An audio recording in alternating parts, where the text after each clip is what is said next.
है ना, central bank of India के बारे में।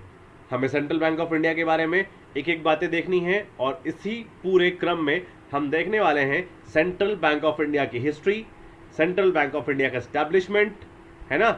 साथ ही बात करें तो भारत की रिजर्व बैंक ऑफ इंडिया जो है वो सेंट्रल बैंक ऑफ इंडिया है, वही सेंट्रल बैंक है भारत में। उसके बोर्ड ऑफ डायरेक्टर्स कैसे काम करते हैं, सब्सिडरीज ऑफ आरबीआई कौन कौन सी हैं, कौन सी सब्सिडरीज ऐसी थी जो पहले तो सब्सिडरीज थी लेकिन अब नहीं है, या फिर कौन सी ऐसी ऑर्गेनाइजेशंस हैं जो सब्सिडरीज या सब सब्सिडरीज के रूप में जानी जाती हैं, है ना। और प्रिंटिंग और मिंटिंग का काम कैसे होता है इंडिया में, साथ ही आरबीआई के फंक्शंस क्या क्या हैं, और मॉनेटरी पॉलिसी आरबीआई में कैसे फॉर्म होती है, कौन फॉर्म करता है और क्या क्या होती है मॉनेटरी पॉलिसीज, किस तरह से इन पर फैसला लेती है आरबीआई, और किस तरीके से इसको यूज करती है आरबीआई हमारे देश में इकोनॉमी को कंट्रोल करने के लिए, है ना, मनी को और क्रेडिट को इकोनॉमी में कंट्रोल करने के लिए। तो इन चीज़ों को बहुत ध्यान से देखना पड़ेगा आपको, और चलिए एक एक करके देखते हैं इनके बारे में, है ना। रिजर्व बैंक ऑफ इंडिया की बात करें तो why it is so important. सबसे पहला क्वेश्चन सर, एक तो ये बताइए कि रिजर्व बैंक ऑफ इंडिया क्या है, और है तो इतना इंपॉर्टेंट क्यों है। बहुत बड़ा क्वेश्चन है भाई कि रिजर्व बैंक ऑफ इंडिया क्या है, और अगर है तो इतना इंपॉर्टेंट क्यों है। सिंपल, अरे भाई इतना चर्चा क्यों, आपने कह दिया सर 5 क्वेश्चन आ जाएंगे यहां से। हमने जो डिस्कस किया था यहाँ 5 पॉइंट जो हमें डिस्कस करने हैं, 1 2 3 4 और 5, हमने कहा इसमें से 5 पॉइंट्स में से 5 क्वेश्चन मिनिमम कवर होंगे। तो सर ऐसा क्यों कहते हो आप, क्यों इंपॉर्टेंट है इतना। तो आपको बता दें ये काफी ज्यादा इंपॉर्टेंट है, क्योंकि आपको पता है जितनी इंपॉर्टेंस आपके लाइफ में आपके पिता की है उतनी इंपॉर्टेंस बैंकिंग में रिजर्व बैंक ऑफ इंडिया की है। सिंपल, जितनी इंपॉर्टेंस आपके लाइफ में आपके पिता की है उतनी ही इंपॉर्टेंस बैंकिंग के लिए रिजर्व बैंक ऑफ इंडिया की है। So it is so important, इसीलिए आपको कहा जाता है कि रिजर्व बैंक ऑफ इंडिया को बहुत ध्यान से और पॉइंट टू पॉइंट समझिए, है ना। चलिए, कॉन्सेप्चुअल क्लैरिटी मिले आपको, इसके लिए आपको ये चीजें देखनी पड़ेंगी। सबसे पहले आप डिस्कस करते हैं कि सेंट्रल बैंक ऑफ इंडिया क्या है, what is central bank of India. तो central bank of India is basically the apex monetary and banking institution of India. क्या कहते हैं कि ये हमारे देश का सर्वोच्च मौद्रिक और बैंकिंग संस्थान है। भाई क्या करता है ये, क्या करता है, तो किसी देश के पूरे मौद्रिक नीति को यानी मॉनेटरी पॉलिसीज को संभालता है और उस देश की बैंकिंग के एडमिनिस्ट्रेशन को संभालता है। यानी किसी भी एक देश का मॉनेटरी जो सिस्टम है और जो बैंकिंग सिस्टम है वो पूरा का पूरा उसकी जिम्मेदारी किसकी होती है, उस देश के सेंट्रल बैंक के ऊपर होती है। और हमारे देश का सेंट्रल बैंक कौन है, reserve bank of India. So reserve bank of India is really very important in the concept of banking. ठीक है, India central bank is reserve bank of India, and basically यहां पर अगर हम बात करें तो आरबीआई को इंडिया का सेंट्रल बैंक के रूप में जाना जाता है। Although RBI was constituted as a private shareholders bank in the reign of Britishers, but in the present times after 1949 when it was nationalized it has been considered always as a central bank and the apex monetary and banking institution of the country India. Simple, समझ लो बात को, बहुत important चीजों को समझना।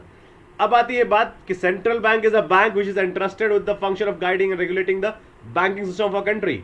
Central bank क्या है, तो सेंट्रल बैंक ऐसा बैंक है जिसपे लोग भरोसा करते हैं, इनफैक्ट हमारा देश भरोसा करता है कि ये जो है बैंक वो क्या करेगी, गाइड करेगी और रेगुलेट करेगी हमारे देश के पूरे बैंकिंग सिस्टम को। किसको गाइड करेगी, रेगुलेट करेगी, तो हमारे देश के पूरे बैंकिंग सिस्टम को गाइड और रेगुलेट करेगी। इसका पूरा का पूरा जिम्मेदारी और श्रेय किसको जाता है, सेंट्रल बैंक को जाता है। किसको जाता है, सेंट्रल बैंक को जाता है। बहुत इंपॉर्टेंट कॉन्सेप्ट, क्या कह रहे हैं फिर से ध्यान सुनिएगा। Central bank is a bank which is entrusted with the functions of guiding and regulating the banking system. क्या कह रहे हैं, पूरे देश की बैंकिंग नीति, पूरे देश की बैंकिंग व्यवस्था, इसको गाइड और रेगुलेट करने की जिम्मेदारी किसको सौंपी गई है, तो पूरे देश में it is entrusted with the central bank, that is RBI in case of India. Simple, चलिए let's proceed forward to the next slide and let's discuss the forward points. सबसे बड़ी बात यहां पे आप देख पा रहे हैं कि in India RBI was established on 1 अप्रैल। कब एस्टैब्लिश किया गया था, ध्यान से देखिएगा, 1 अप्रैल 1935 को reserve bank of India establish किया गया था। किसके रिकमेंडेशन पे? तो रिकमेंडेशन थी हिल्टन यंग कमीशन की। किसकी? हिल्टन यंग कमीशन की, जिसे हम रॉयल कमीशन के नाम से भी जानते हैं। किसके नाम से जानते हैं? रॉयल कमीशन के नाम से भी जानते हैं। और ये रॉयल कमीशन जो है which submitted its report in 1926, not 1926, इसका गठन हुआ था, है ना, which was constituted in 1926, which was constituted in 1926। इसका गठन 1926 में हुआ था। इसने रिपोर्ट 1933 में 1932 31 32 में सौंपी थी और उस रिपोर्ट के ऊपर एक बिल ड्राफ्ट किया गया था और उस बिल को reserve bank of India bill का नाम दिया गया था। और reserve bank of India bill जो है संसद में पेश किया गया था 1933 में। और 1933 में जब संसद में पेश किया गया था इस बिल को, तो उस बिल को फिर से संसद में पारित कर दिया गया और अंततः हस्ताक्षर होने के बाद, किसकी? राष्ट्रपति का हस्ताक्षर होने के बाद ये क्या बना था? ये बना reserve bank of India act 1934। क्या बना था? Reserve bank of India act 1934। याद रखिएगा, क्या बना था? Reserve bank of India act 1934। ध्यान दीजिएगा, ये काफी इंपॉर्टेंट एक्ट है और इसकी चर्चा हम लगातार हर बार पूरे बैंकिंग के इस कोर्स में करते रहेंगे, इस पूरे सीरीज में करते रहेंगे, तो इसको कभी भूलिएगा मत। बहुत ध्यान से याद रखिएगा कि 1926 में हिल्टन यंग कमीशन को स्टैब्लिश किया गया, उसको कंस्टिट्यूट किया गया। हिल्टन यंग कमीशन ने लगभग 1931-32 के आसपास में इस पूरे चीजों को समझा। यानी कि आप देखेंगे, ये रिपोर्ट देख रहे हैं, ये रिपोर्ट कब की है? तो ये रिपोर्ट आप देख पा रहे होंगे, यहाँ पे डेट्स लिखी है, 1932 के आसपास की डेट्स होंगी और आप देख पाएंगे royal commission on Indian currency and finance, है ना, royal commission on Indian currency and finance. ये रिपोर्ट थी जिसको सौंपा गया था वहां पर भारत के पार्लियामेंट में और पार्लियामेंट ने एक बिल ड्राफ्ट किया, एक बिल ड्राफ्ट की गई और बिल किसके ऊपर थी? बिल थी reserve bank of India bill 1933। और 1933 में जो बिल आई वो फाइनली जाके 1934 में पास होती है और एक्ट बनता है reserve bank of India act 1934। और reserve bank of India act 1934 जैसे ही बनता है तो फिर उसके बाद कॉन्स्टिट्यूशन होता है किसका? रिजर्व बैंक ऑफ इंडिया का। और 1935 में स्टैब्लिश कर दिया जाता है reserve bank of India. Then this reserve bank of India which is established in 1935 starts working. ठीक है, 1935 से रिजर्व बैंक ऑफ इंडिया काम करना शुरू कर देती है। इनिशियली जब रिजर्व बैंक ऑफ इंडिया को स्टैब्लिश किया गया तो रिजर्व बैंक ऑफ इंडिया को स्टैब्लिश करते वक्त शेयर कैपिटल था रुपए 5 करोड़। भाई आप समझ पा रहे होंगे, हमने आपको बताया था कि स्मॉल फाइनेंस बैंक बनाने के लिए भी आज 100 करोड़ रुपयों की मिनिमम आवश्यकता है। अगर आपके पास 100 करोड़ रुपयों का कैपिटल है तभी जाकर के आप आज स्मॉल फाइनेंस बैंक बना सकते हैं। और तब देखिए 5 करोड़ रुपए में reserve bank of India establish कर दिया गया था।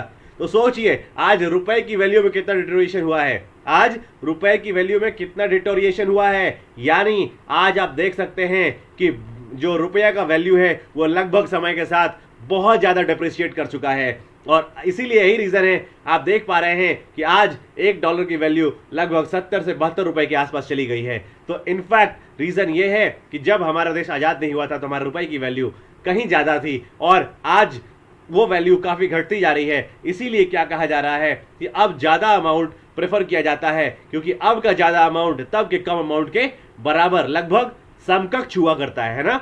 तो RBI was established with a share capital of ₹5 crore, that is 5 lakh shares of ₹100 each. Simple, क्या कह रहे हैं? 5 करोड़ रुपए का total paid of share capital था और ये शेयर कैपिटल 5 लाख शेयर्स को बेच करके इकट्ठा किए गए थे, जिसमें हर शेयर की वैल्यू 100 रुपए थी।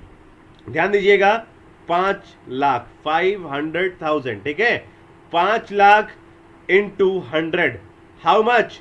इट बिकम्स 5 करोड़, है ना। कैसे इकट्ठा किया गया? 5 करोड़ रुपए, 100 रुपए ईच के शेयर, 5 लाख हो गए 5 करोड़ रुपए।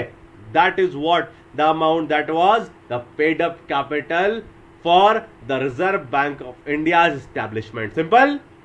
चलिए let's continue forward to the next slide.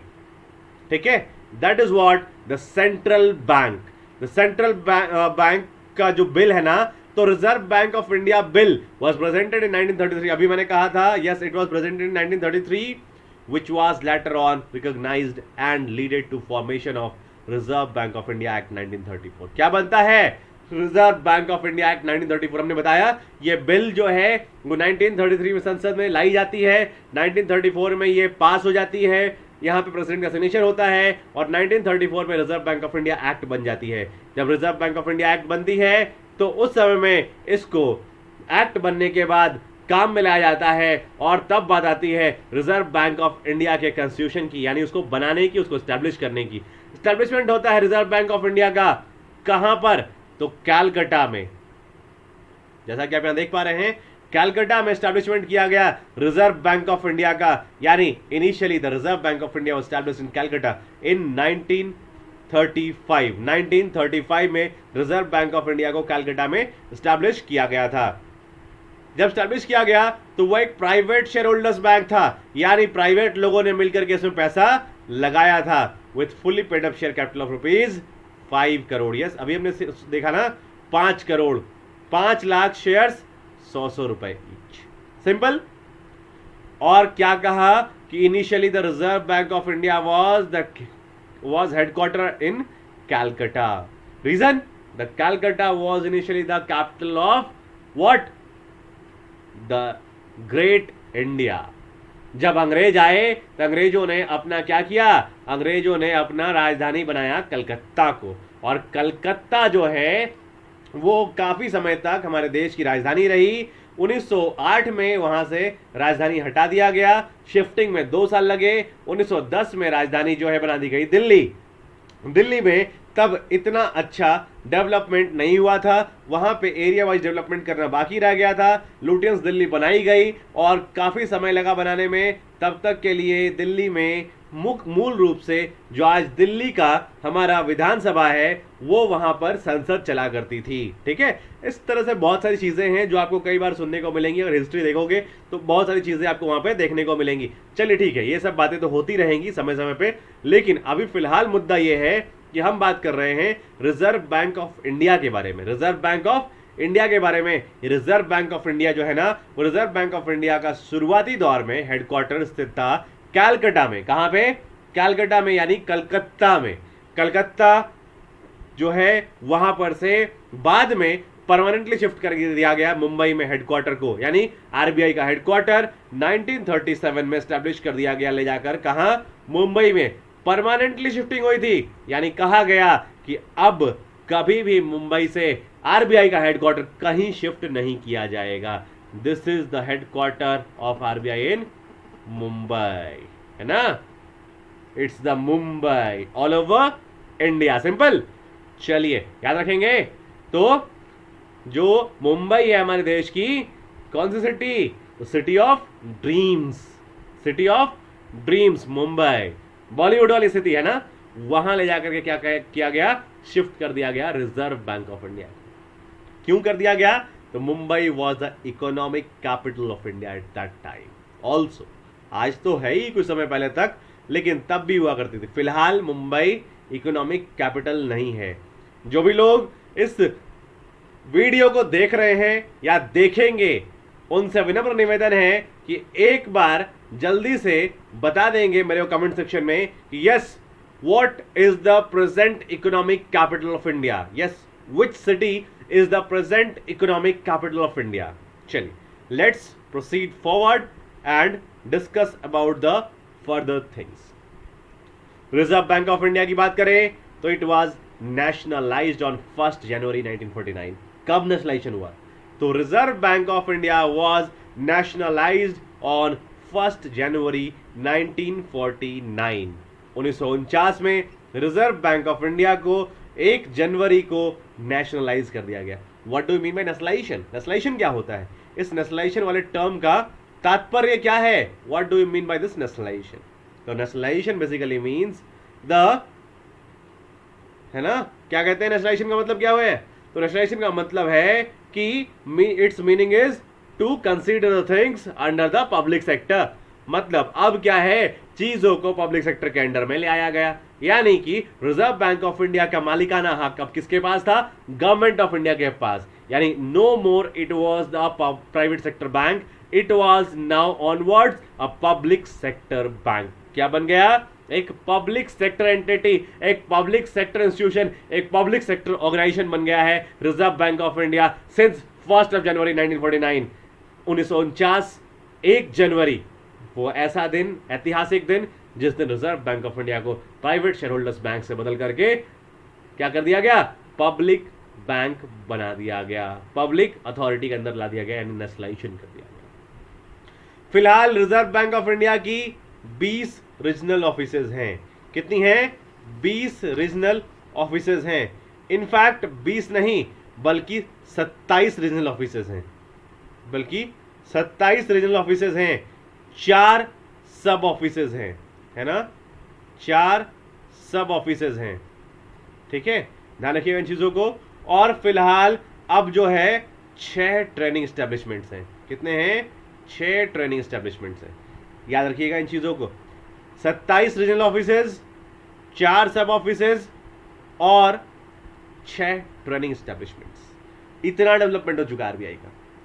और the executive head of RBI is known as governor. RBI के जो एग्जीक्यूटिव हेड है ना, क्या कहते हैं उन्हें? गवर्नर कहा जाता है। ध्यान दीजिएगा, गवर्नर कौन होते हैं? Who is the governor of RBI?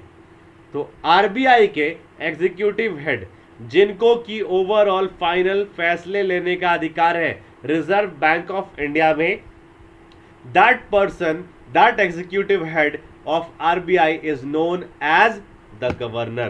That executive head of RBI is known as the governor. उसे क्या कहते हैं? उसे कहा जाता है गवर्नर। बहुत इंपॉर्टेंट कॉन्सेप्ट, याद रखिएगा। Governor is the executive head of RBI. कई बार पूछा गया क्वेश्चन है कि what is the executive head of RBI known as? तो RBI executive head is known as governor. Simple, known as governor, and is appointed by the union government. कौन appoint करता है? यूनियन गवर्नमेंट इसको appoint करती है। पूरा अधिकार है यूनियन गवर्नमेंट को इसको अपॉइंट करने का, इनको अपॉइंट करने का। इस व्यक्ति को, कौन व्यक्ति होगा गवर्नर, ये भी डिसीजन कौन लेगा? तो that decision will also be taken by the governor of RBI, sorry, government of India. Who will become the governor of RBI?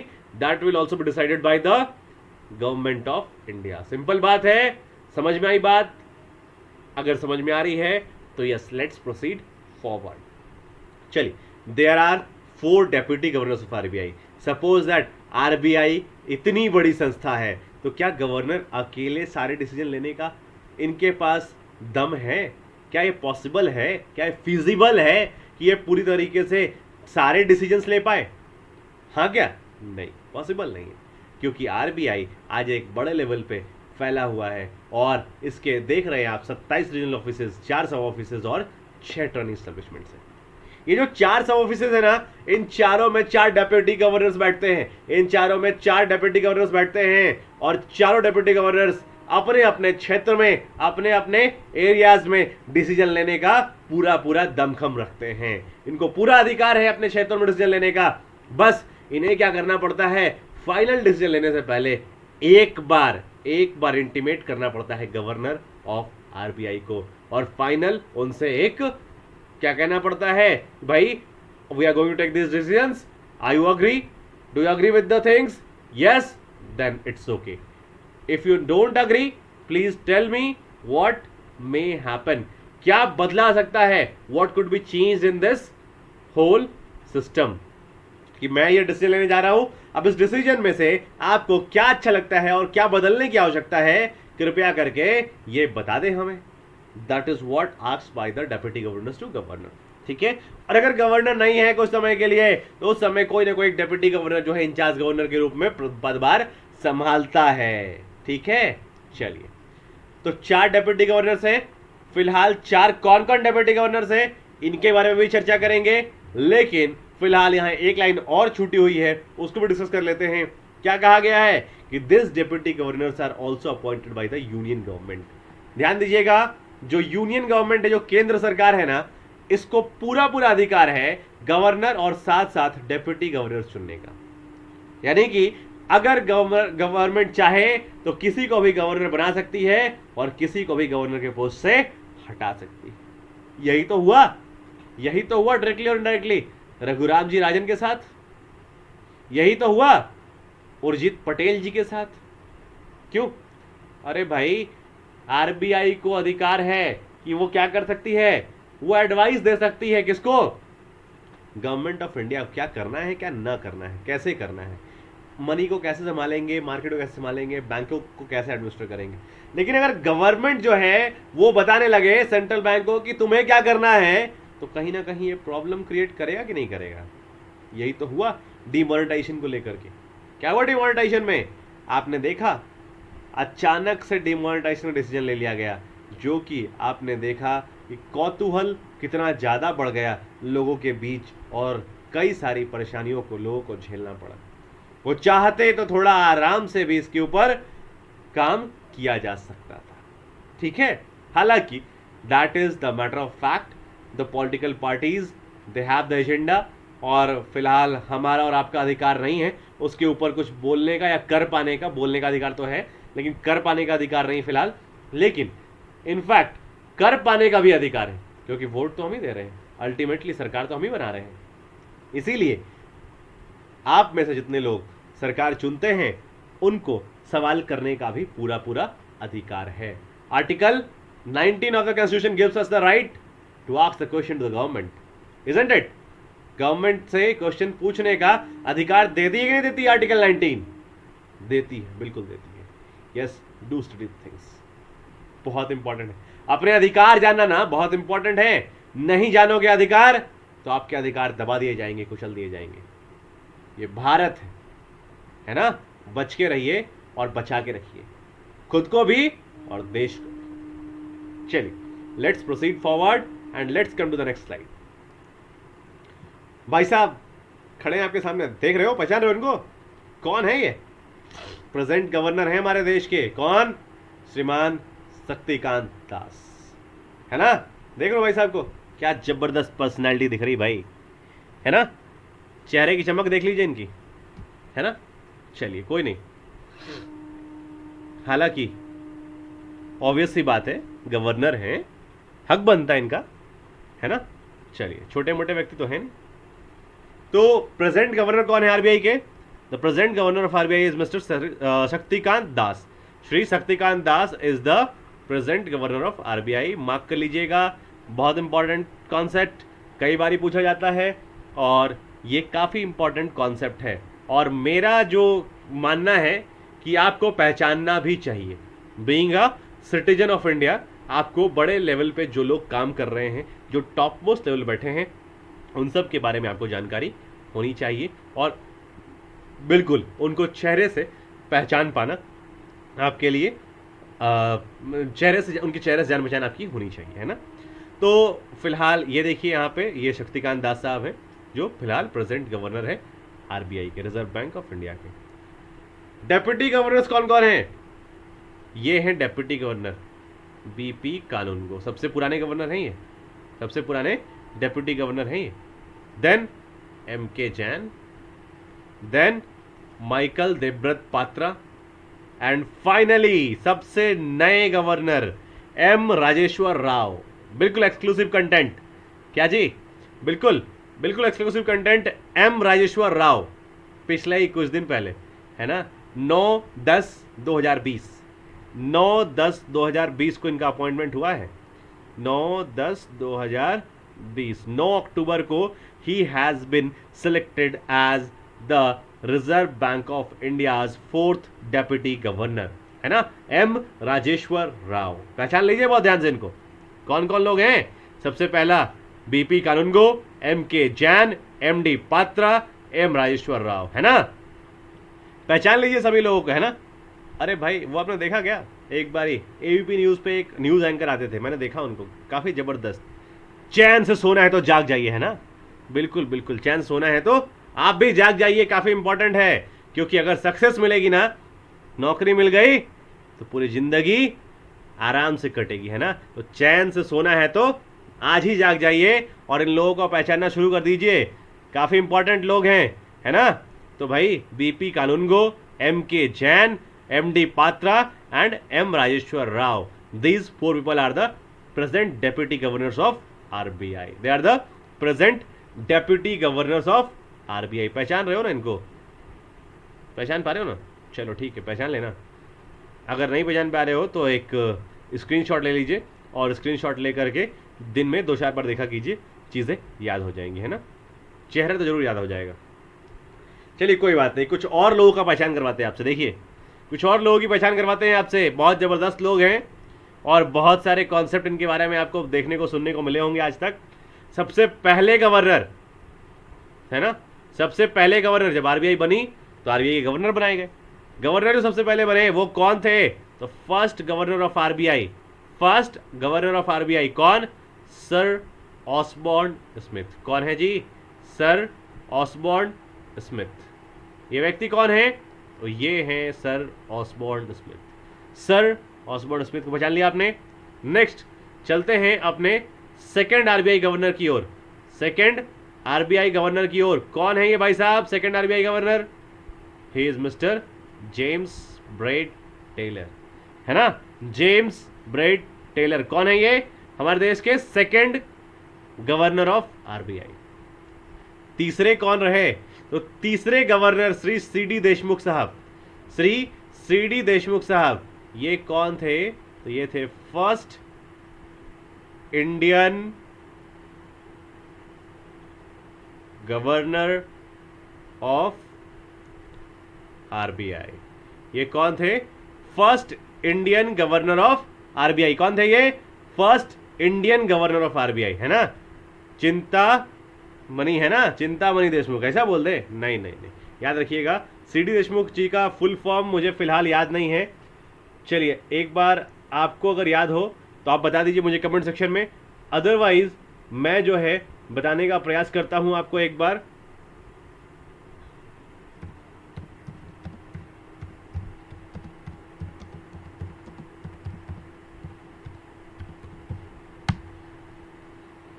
हाँ, चिंतामन द्वारकानाथ देशमुख, है ना. चिंतामन, CHINTAMAN, चिंतामन द्वारकानाथ देशमुख.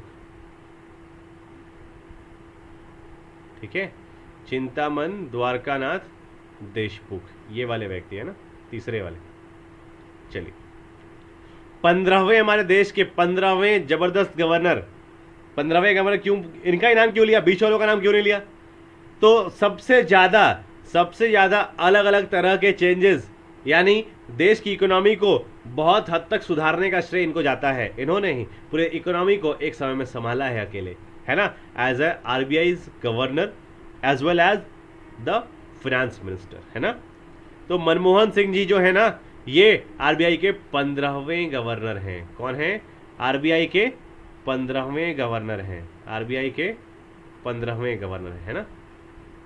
चलिए दूसरी बात, 23rd आरबीआई गवर्नर, 23वें आरबीआई गवर्नर कौन है?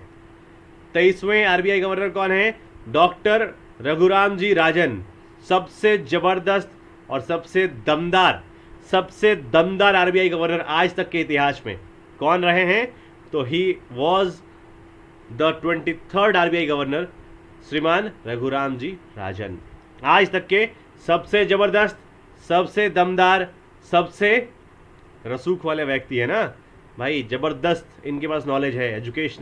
एजुकेशन के मामले में देखें या इनके एक्सपीरियंस के मामले में देखें, बहुत जबरदस्त व्यक्ति है ना.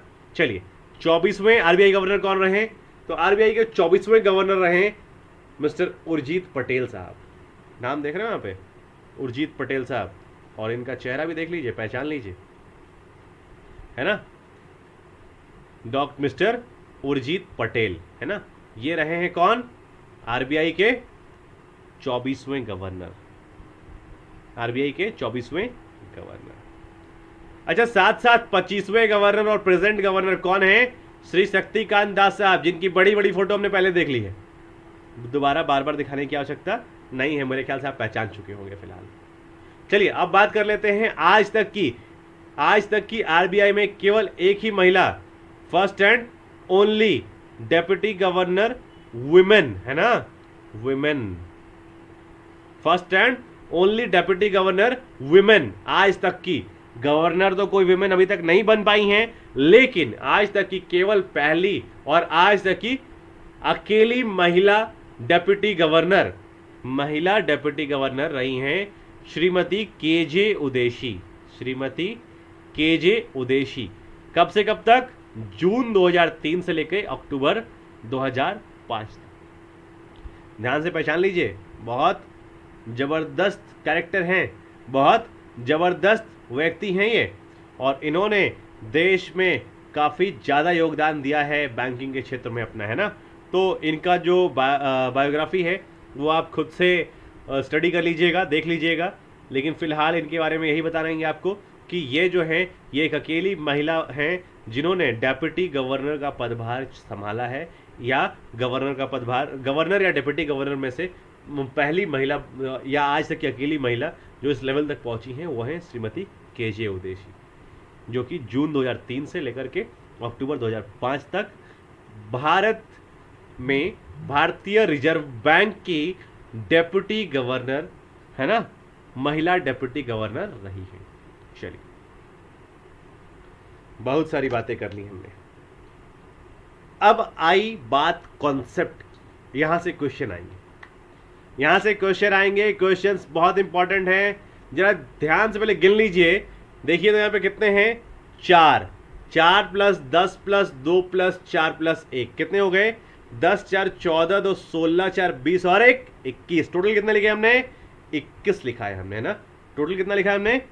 21, 21, है ना। टोटल कितना? 21।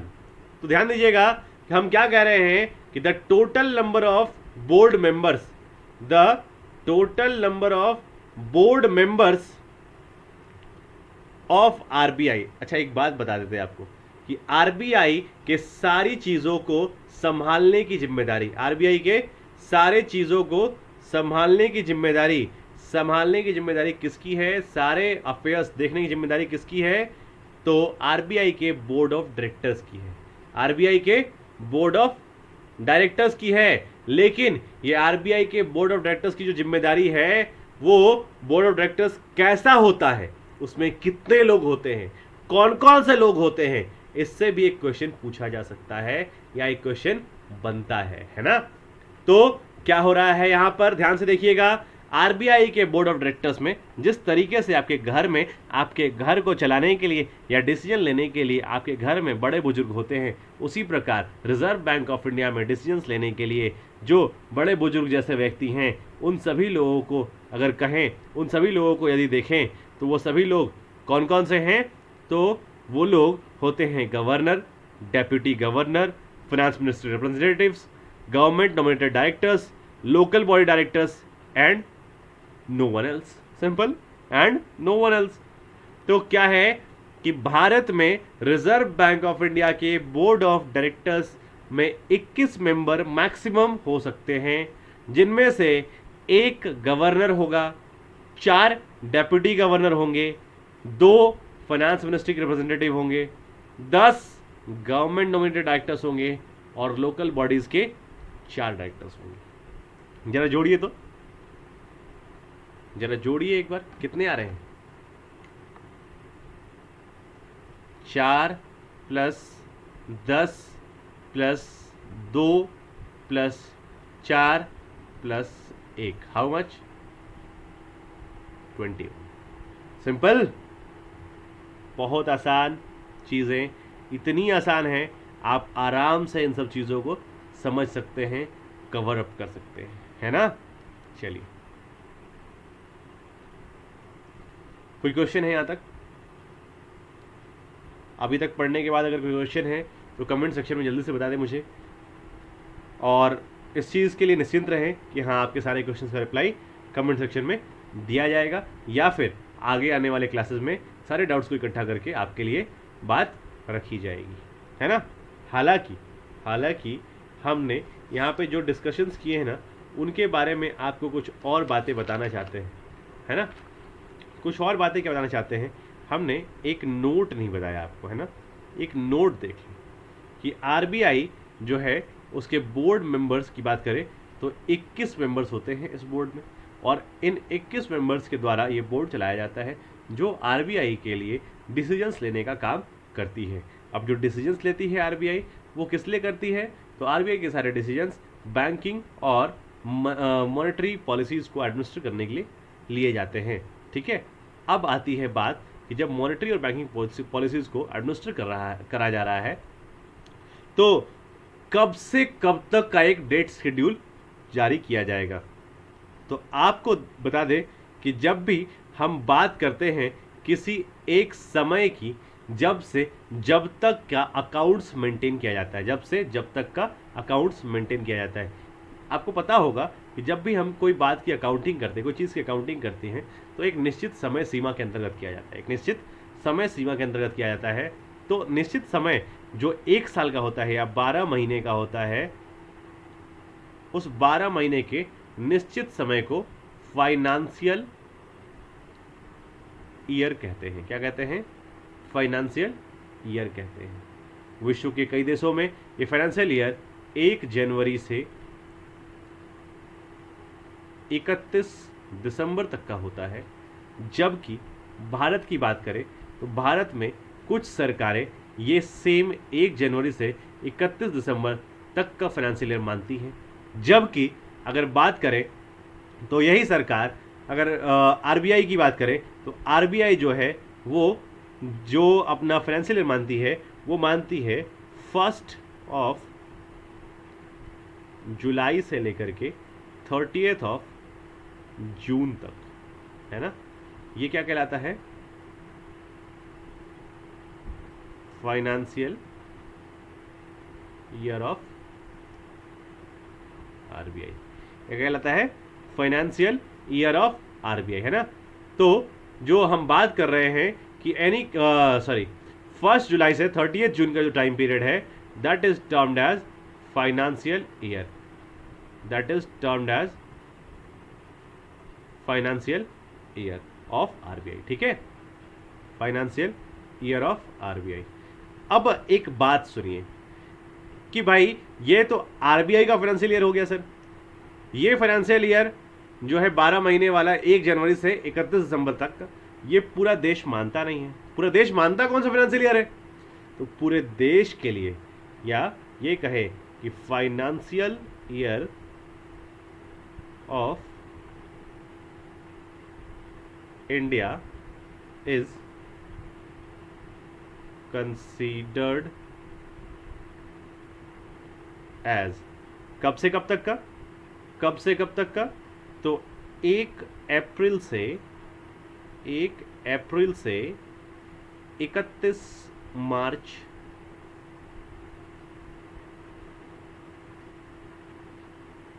31 मार्च तक का, 1 अप्रैल टू 31 मार्च, ये जो टाइम है that is termed as the financial year of the country, financial year of the country India, हमारा देश, प्यारा भारत।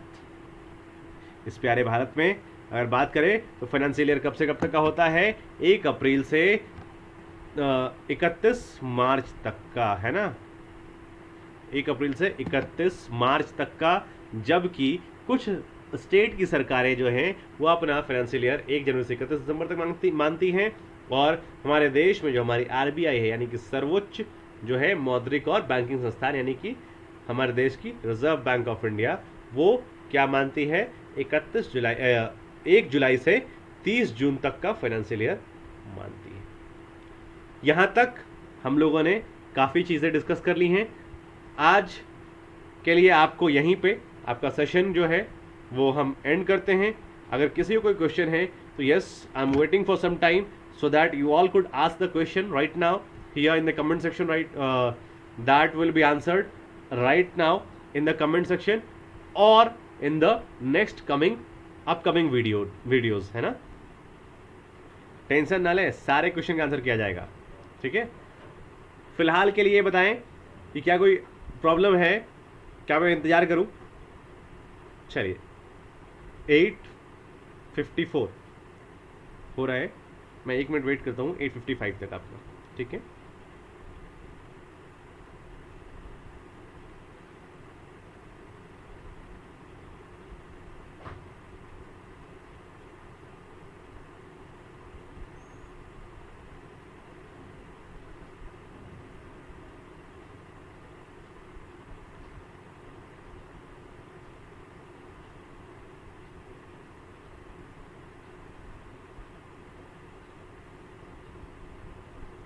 चलिए, ये सब बातें अगर क्लियरली समझ में आ गई हों तो आगे बढ़ जाते हैं, है ना। और आज का सेशन यहीं पे एंड करते हैं। आप सभी लोगों से विनम्र निवेदन है कि इस पूरे सेशन को लाइक करें, शेयर करें, कमेंट करें और इस चैनल को जरूर सब्सक्राइब करें ताकि आपको समय समय पर आने वाले वीडियोस मिलते रहें, है ना। अनअकैडमी बैंक एग्जाम्स क्वेस्ट ये जो चैनल है इसको जरूर लाइक करें, सब्सक्राइब करें, शेयर करें, है ना। और आप जुड़ सकते हैं हमारे साथ टेलीग्राम पे। टेलीग्राम का हमारे यहाँ पे ग्रुप भी आपके साथ शेयर करा गया है। और साथ ही यहाँ पे जो सबसे इंपॉर्टेंट चीज़ शेयर की गई है वो है मेरा रेफरल कोड। इसको अगर यूज़ करते हैं आप अनअकैडमी के परचेजेस के लिए, अनअकैडमी के सब्सक्रिप्शन के लिए, तो आपको मैक्सिमम डिस्काउंट मिल सकता है। मैक्सिमम डिस्काउंट मिल सकता है। आप सभी लोगों का बहुत बहुत धन्यवाद मुझसे जुड़ने के लिए, इस पूरे सेशन को देखने के लिए। आशा करते हैं वापस मुलाकात होगी आपसे कल सुबह 8 बजे करंट अफेयर्स की क्लास में। आपका बहुत बहुत धन्यवाद। Thank you.